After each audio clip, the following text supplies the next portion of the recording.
Hey guys, Sri Lankan Sammy, retired with mom and dad. Thank you for joining me today. We're going to talk about infrastructure. What does that mean? Well, what is the status of the government-funded services, products, and roads and bridges and rails and buses and etc.? Well, join me, why don't you, for that right after this.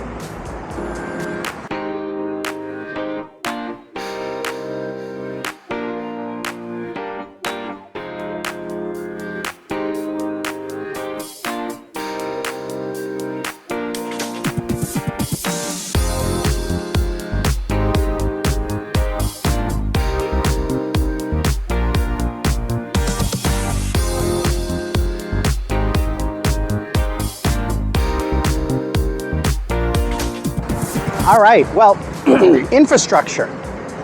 Well, check it out right here. This is an example of a main intersection here in Jayala. Now, we're a small town, but as you can see, there's no such thing as sidewalks here. Even in Colombo, except maybe in really upscale areas, like for example Havelock, Gullface, behind one Gullface, in those areas that look like Dubai, you're going to have infrastructure, sidewalks and stuff like that, nice roads. But here, I'm walking on the road, there's no sidewalk. And you have to walk into traffic, like facing traffic, otherwise you're gonna get hit. So there's no sidewalk. And then the other thing, the road itself is not, you gotta watch out for potholes or broken slabs and stuff like that, and ditches and gullies. You really gotta watch where you're walking on the road. So as you can see behind me, there's no parking. So the cars are halfway out onto the road there, which means when two cars are passing each other, they gotta give way. It's very dangerous. And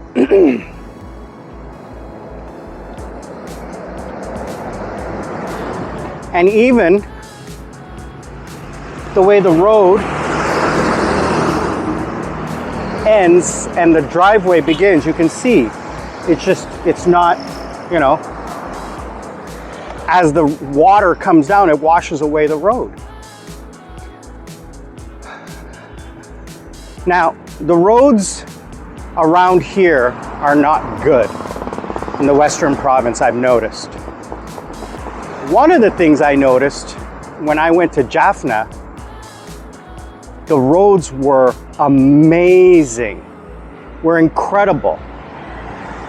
And other parts were god awful, were the worst roads I've ever seen in my life. So here's another example, like the bike and the truck are coming, I had to move off the road, otherwise the truck would have hit the bike. And this is not a side road, this is a main road in Jayala that connects one street to another main street. This is a feeder road. So in Jaffna, the roads were either beautiful or god-awful. And that's because obviously of the war. The infrastructure was not maintained. And any new roads are obviously only 4 or 5 years old. So as you see here, there's a car parked on the side. And the cars have to go around it, and the pedestrians. And even the side of the road is not good to park because it's ditches. Then,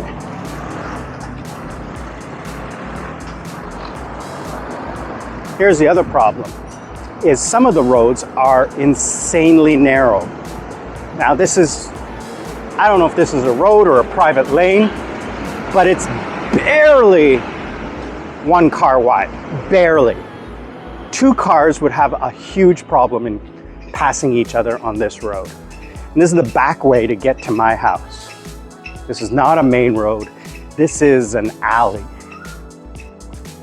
So roads are a huge problem here. The quality.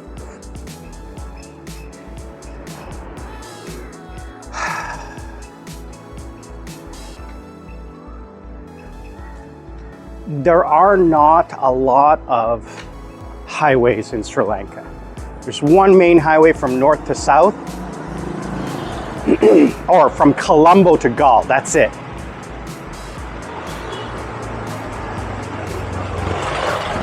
Colombo to Galle, that's it. Anywhere else, you got to take roads like the main road that I showed you. And even the main Colombo to Kandy highway is 2 lanes. 1 lane each side, that's it. Not 2 lanes each side, 1 lane each side. So you are fighting with slow-moving vehicles to pass on roads that are not straight. They curve left and right. Now, one of the other beautiful things is that the pros is that, listen to this. No cars. Very, very quiet.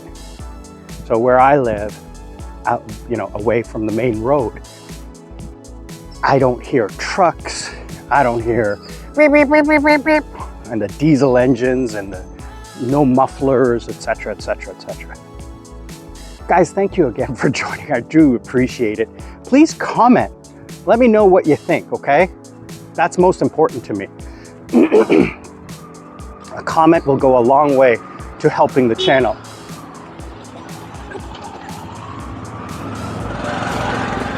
So you see there, I had no place to go, and the two tuk-tuks barely had room to pass each other. And as you can see here, this road, full of potholes, falling apart. But again, this is not a main road. This is a residential road. It looks like a wedding or something going on here, or a funeral. Probably a funeral.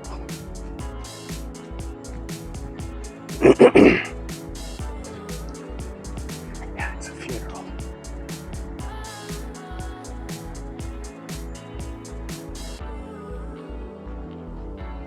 Yeah, it's a funeral for somebody. Anyway.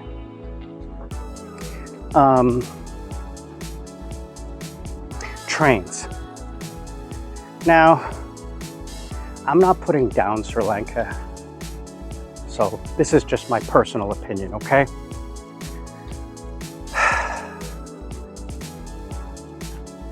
I will never ride a train in Sri Lanka ever again. I mean, the train from Kandy to Ella, take a car. It's much more comfortable. It's not the train cars that are that bad. It is the tracks. The tracks are not kept. So you're like that, back and forth. It was god awful from Colombo to Jaffna. Ugh. And even in the first class car, it was all god awful. Now the problem with the tourism is that there is no, there are people who take advantage, and to find a ticket is impossible. Online brokers will buy up all the tickets and then try to sell them at an escalated price. Even us locals couldn't get a ticket. We had to go through a broker and pay more for the same ticket. Buses. Here's my biggest bone of contention in this country, are the buses. Hey guys, Sri Lankan Sammy, thanks for joining. I want to take a quick moment and talk to you about the channel. I really appreciate you taking the time to support the channel, clicking like, sharing, and commenting, but I need to ask you for a little bit of help and helping me get the channel up and running a little bit better. Please click the link down below if you want to support the channel and buy me a coconut. What I will do is I will match the dollars and I will go out and buy fresh fruit and vegetables from local farmers on the roadside. You guys have seen me do that before. I'll continue doing that by supporting the local economy. Passively, if you would like to, you can just watch a commercial. I am monetized, so if you watch an ad all the way through, a couple, that would really help the channel, and even more so, click the link of the ad and let it pop up on your computer. Leave it open for a few minutes. That would really, really help the channel passively. And one last thing, if you could please just put a comment, an emoji, one word saying hello, saying hi, Merry Christmas, Happy New Year, Happy Holidays, Happy Vesak, Happy Poya, whatever it is, whenever it is, I truly appreciate it. Sri Lankan Sammy, loving you all. We'll see you all on the other side. Number one, I will never, I rode a bus once, maybe 20 years ago, and I'll never do it again. Number one, they're deadly dangerous. The drivers fight for fares because the drivers get paid a commission on the total revenue earned. So the more passengers they take, the more money they make. So there's two kinds of buses, the public and the private. The public red buses, there are not a lot of them. The private blue and white buses fight for passengers. So what they do is they will overtake, drive fast, pass over the solid white line. Not only are they putting other drivers at risk, they're putting the passenger at risk. Just a couple days ago, a bus in the hill country fell off the cliff and 21 people died. And they were pilgrims, Buddhist pilgrims traveling for Vesak. 21 died, many more dozens injured. Government gonna do anything? No, because again, this is just my personal opinion. The unions are too strong. It's too much money. It's always about money, but there's too much money involved. And the rich people don't ride the buses.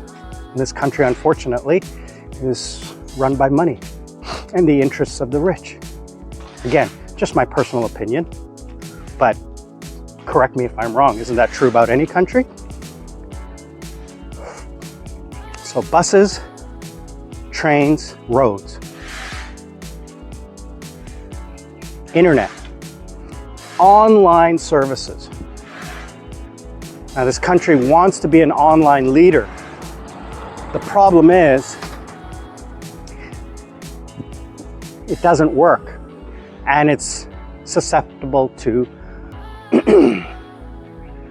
not fraud, but people taking advantage of the system. Those of the people who understand how the system works, and the IT intelligence scammers can, I'm not talking about hoaxes or fraud, I'm talking about taking advantage of the system. So for example, the online train ticket.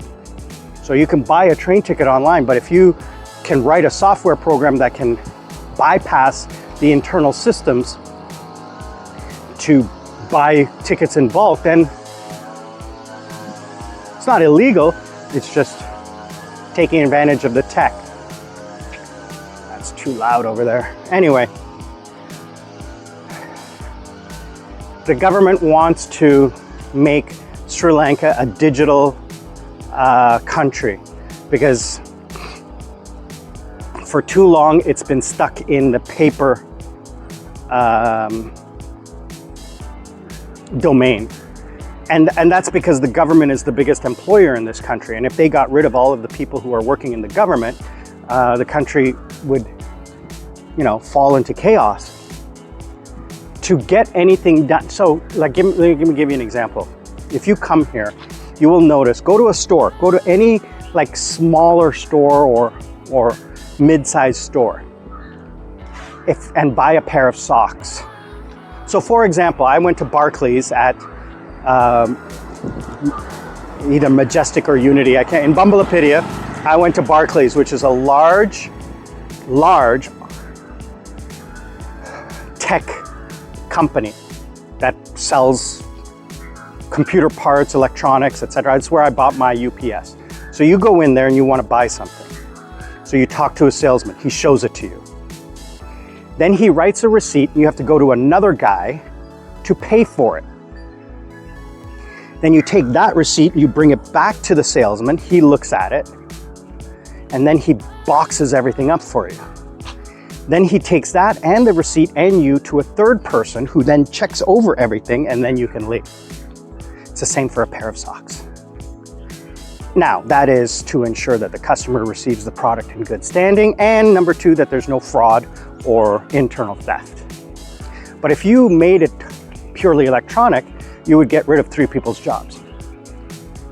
You wouldn't get rid of 3 people's jobs, 3 jobs would become 1. It would become 1 job. And the same thing in government. It's even worse in government. In government, you guys have seen my videos about me just renewing my driver's license. Oh, it's a full day effort, going from one person to another person to another person to another person. In Korea, it took me 7 minutes, and I had my card in 15.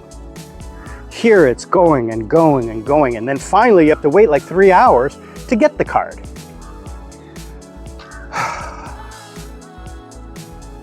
Drives me insane. One more infrastructure thing, and that is construction, like buildings and stuff like that. There are so much paperwork to go through, so many people that you need to talk to, so many, some cases, palms you need to grease to get things done. Not only in the government side, in the permit side, in the application side, but also in the contractor side. I don't have any personal experience, but this is what I have heard from mom and from other people. When they were building the house, from my cousins, etc. This is what I've heard. Is it true today? I don't know. But is it true of any country? Yeah, but more so here. Because it's a paper-based society. Everything's paper-based. I guess that's it. There's really not much else that, infrastructure-wise. The hospitals are great. The education system, from what I've heard, is amazing. Okay. Now, I have heard some things about chicanery and underhandedness in the education system. Like, for example, in the public education system. Again, Sri Lanka has 2 systems, public and private. Private, I haven't heard this, probably doesn't exist. But in public system, the teacher, for example, the English teacher will come in and won't teach the class. Like, will barely teach the class, but will offer tuition. And will give your student a passing grade if they sign up for the tuition, which they work at. And that's because teachers don't get paid a lot here. So again, it's all about money, it's all about opportunity, and it's all about, I'm sorry to say, is that people accept it as a natural way to do things. But if you're coming here and you're expecting Western style, yeah, don't expect that. Don't expect that. Expect to wait a long, long time for anything and everything to get done. Whereas I came from a country, so I started out in Canada where everything was like, okay, take your time, be patient, to a country in Korea where everything was instant. Like, if you didn't get it right there and then, you were apologized to. A country that prides itself on being on time or quick. From South Korea to here, where it's like, it'll happen when it happens. When is it gonna happen? Whenever God's willing. And that's basically what it is. Like, you have to basically just wait until someone decides that they're gonna stamp a piece of paper after their tea break. It sucks, but what are you gonna do? Because you can't get anything done unless that person signs it. Now, mom has found a way around it. She, goes straight to the top and then works her way down. And she says, you know, very politely but sternly, and in English. She doesn't speak Sinhala. So it adds a level to that. Because basically what happens is people here don't want to deal with you. So they'll write you off and get you out of their hair so they don't have to deal with you anymore. One thing I found a problem in this country is that they won't say they don't know, they'll just say no. Do you have mustard? No. It's right there, I can see it. Oh, okay. They will never say, I don't know. They will never call someone else to ask. They will just say no. So, frustrating as it may be, this is the way it is in Sri Lanka. Guys, I want to say thank you for joining me on this trip. I don't want it to be negative. I want it to be a reality check so that you are not disappointed when setting the bar a little lower. Can Sri Lanka improve? They're trying. I've noticed that they're trying, and the president is trying. The airport has improved dramatically. I've noticed that over the last 3 to 5 years. The airport has just leaps and bounds, because the president has said tourism is the only way this country will succeed. So starting from the tourist part, the airport has improved. So that is a good thing. But I'm not being negative, I'm just being realistic so you guys can not be disappointed. All right? Thanks again, guys. I really appreciate your time. Remember, be good to each other, and we are not strangers. We are just friends who have yet to meet. I'm Sri Lankan Sammy. Retire with Mom and Dad. We'll see you all on the other side.